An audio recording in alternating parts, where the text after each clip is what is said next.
our business, to the extent that it's capital and moving capital from place to place and investing, et cetera, is driven in part by low interest rates today. So the interest rates in the U.S.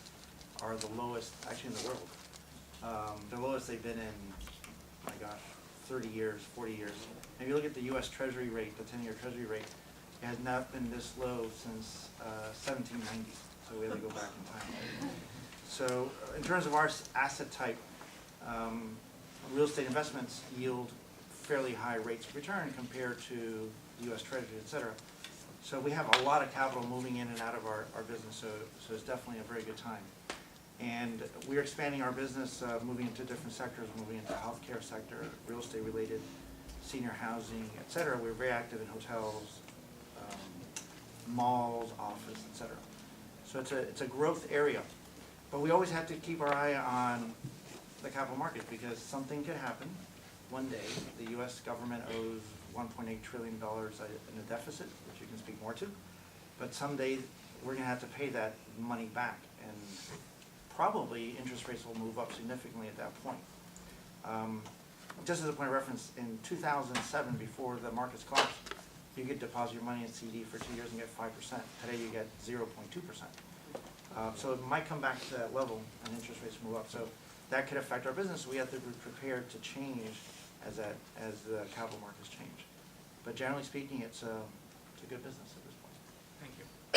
Carlos? I think that we have three challenges going. The first one is to manage our own destruction. What I mean by that is that new technologies are making old technologies, and we are the oldest, right? We're 130 years old, making old technologies obsolete, hard to maintain, costly to maintain.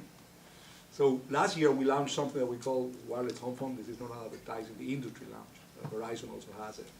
And we're selling for $20 a month a little box that replaces your phone line in your house that you've had for 60 years with the same number, by the way. And they're paying us $45 for that line. So AT&T launched a product for $20 that replaces an AT&T product which we're getting $45 today. So you say, well, that's lost your mind. Well, we're already losing those customers. I mean, we're losing landlines every year. So we figured out, you know what, if we're going to lose it, we're losing it already to ourselves for wireless.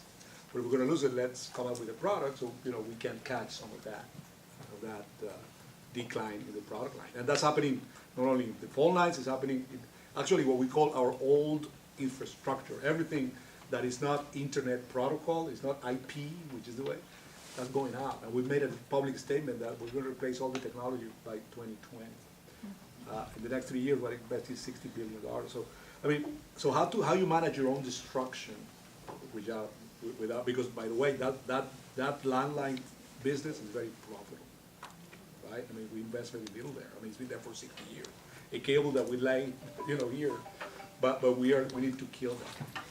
Then the other challenge is how do we manage all the new products that are coming out, right? I mean, this morning I met if you went to an AT&T store this morning, it was closed because I was meeting with 500 of my people down in Hialeah. And we're showing a video of something called the connected car. The connected. I think we wish I was speaking. But don't worry, Carlos, it's a Verizon. I hope it's an AT&T and I hope he answers. It's T-Mobile or something. We're in Miami, we're okay. That's all right. Listen, that happens all the time. That's music to my ears. New products. I mean, we're not a phone company anymore. On the 22nd of March, we're launching in South Florida something called Digital Life. Digital Life. Yeah, Digital Life. What is Digital Life? Well, it's home automation and security from your iPad, your phone. You can open your door. You can, look at your dog. You can, if the water main breaks, you can close the water main. And then we're launching. We already have contract with Ford, Nissan, BMW, Tesla, whatever, of something called the connected car. What is the connected car? Two things. In the front seat is everything about voice commands, navigation, safety, monitoring 1,500 variables of your car and reporting it to the manufacturer, so you know where you're at. you know, your oil pressure or whatever temperature goes. And then in the back seat, you know, that's the front seat. The back seat is entertainment, right? So you have your kids, you Facebooking with a Wi-Fi hotspot in your car, whatever. That's here. So imagine, you know, connected house, connected car, so that your house knows when your car walks in, so it opens the garage door, you know, turns on the microwave or whatever, from your phone and your iPad. So how do we manage that? And that's here. That's happening in the next 4 weeks in South Florida, at least the digital house. So how do we digital life? So how do we manage those products into the pipeline? How do we present it to our customers? And, you know, and what's coming next, right? I mean, imagine digital life for your elders, right? With some kind of monitor that reports blood pressure, sugar level, you know, glucose, whatever, right? So, I mean, that is mind-boggling because we're just creating the platforms. We have a lot of entrepreneurs, talking about entrepreneurs, by the tens of thousands creating apps, which we just open our system. We tell them, hey, this is what you need to do. And people everywhere, from India to Russia to Chile to Canada, doing apps for all those type of things. So how to manage that is a big challenge. And the third challenge is getting the right people within AT&T. They're going to be able to support, sell, service, all those types of lifestyle products coming our way in the very near future. Because it's a big, big qualitative and mental shift to go from, you know, a copper line that goes to your house to these things where, you know, you're going to be doing a lot of things wherever you are. So that's a big challenge, how to motivate, you know, the people that we have from the stores to the network. How are we going to get the people? How are we going to train them? How are we going to keep them? It's a big challenge going on in the industry. And you know, if you can get into any of that type of work, of jobs, by all means do it. But do it with a very open mind, because what you're going to be doing tomorrow is not what you're going to be doing next year, is not what you're going to be doing 5 years from now. It's going to change. I'm using part of my brains that I thought they were dead. Because what's coming is very, very, very exciting. So how to manage that is a big challenge. It's a big challenge. That's terrific. You know, this is, my goodness, you know, when I hear about this, I say, well, how do we teach our students? Well, we have to teach our students business analytics, but also critical thinking, ability to adapt, becoming increasingly more important. I mean, the functional areas like accounting and marketing and so forth, but you know, the critical thinking, the ability to adapt, technology, business analytics, all that becomes increasingly critical. And a for us. relentless appetite for learning. And a relentless appetite for learning. For all of us, at any age bracket, I think that's it. Tony, you mentioned 2 words that I want to follow up with. You know, the fact of the matter is that this guy has made my life very difficult. It's true. Because technology, you know, I'm an entertainer. You know what I mean? An entertainer. I'm in the business of entertaining audiences. Well, how do you entertain audiences today? Well, you know, we used to do it on radio, terrestrial radio. Okay. Well, where's that going? Because now you have satellite radio, Pandora. you have internet radio, you have the ubiquitous iPod. Mhm. What creativity and adaptation is so important. This is all part of the same question that we're talking about. One of the first things that I said about having passion and perseverance. At one point, I had to sit down and say, okay, we could not do things the same way we're doing them before because of my friend here in technology. We've got to come up with a different way of doing things. So we got into television. I said, well, I can't, after a while, I can't do that the way it's done historically either, because how many channels do each of you have in home at night? It's very difficult. Okay, so sit back and think, well, what do we do now? We had always done, as part of our radio throughout the years, we had done, and I'm sure you all heard about it, like concerts where the radio station is basically the sponsor and it's like a radio station event. And we had been very successful with that. But we had never done a tour, an artist tour, because there were guys that were basically dedicated to that. Well, and Tony knows this, working on our board, we've had to see how we can get ourselves into that end of the business, because let's face it, nobody's buying CDs anymore. So the artists are sucking wind, and the artists are saying, well, how do I make money? Well, one way or another we have to make money is through performance. And so I said, okay, let's go the route of performance. Let's actually set up a division. We know the artists, they're our friends from years ago. How do we take something that we had never done before, do it multi-city, even in cities where we don't own media? And, how do we adapt so that we can continue to entertain, and the entertainment can be through, one of the ways could be through performance. Another thing, this is all creative adaptation, Tony, which is so important. Did I mention that, did I mention the online? We obviously, we needed to get into online. We had what I consider to be a beautiful address online, which is La Música. That's the part where you thank me for. You kill me and then you say. So, okay, but how do I do something in online that's different, but that I can use what I already have to make it better? Creative adaptation. I said, okay, we have a problem in the industry. We have a problem in the recording industry. And that is, how do you break an artist? How do you break an artist nationally? And how do you get new artists? Because for the longest time now, we're in the 10 or 15 artists, and you all know who they are. I'm talking about obviously in the Hispanic world, but in the general market world too. You have 10 or 15 artists, and the same artist, it's the same thing.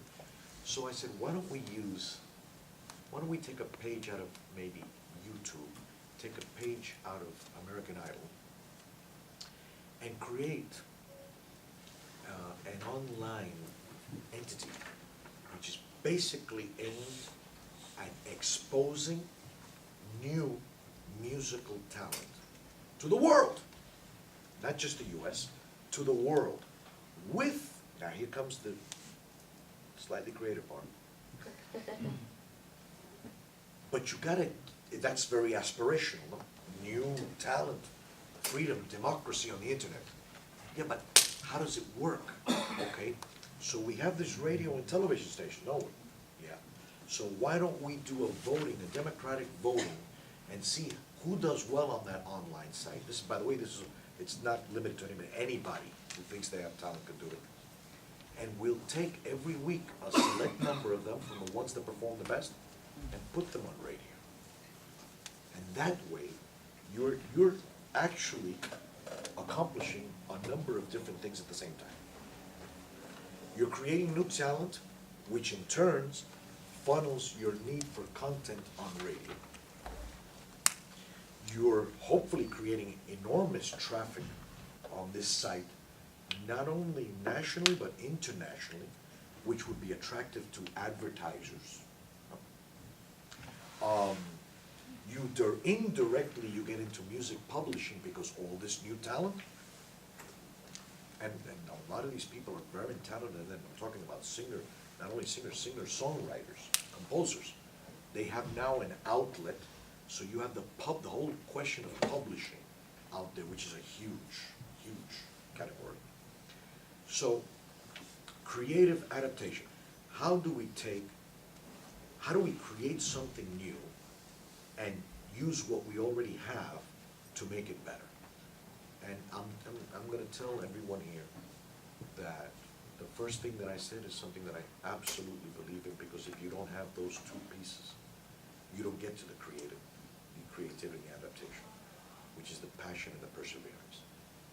But I think any of us up here today speaking know what difficult environment it was. It is in comparison to how the marketplace was a short 15 or 20. I remember talking about technology. I was talking to a friend. I remember when I first got I first received a cell phone call from another cell phone, and I said, I couldn't believe it. I was driving on I swear to God, this was 1980, I don't remember the day. 83, 84. Yeah, around there. 85. 85, because I was living in California. And I was driving from Los Angeles to Tijuana. And I had one of those big phones, remember those things that look like a brick? Remember? Some of you are too young, with a big black antenna on the top? Okay. It weighed like 3 pounds or 4 pounds, and it rings. I said, look at that thing's ringing. And I pick it up, hello, Raul, es Valde Castilla. Valde Castilla, where are you, Valde Castilla? I'm thinking, he's home, right? Mentality.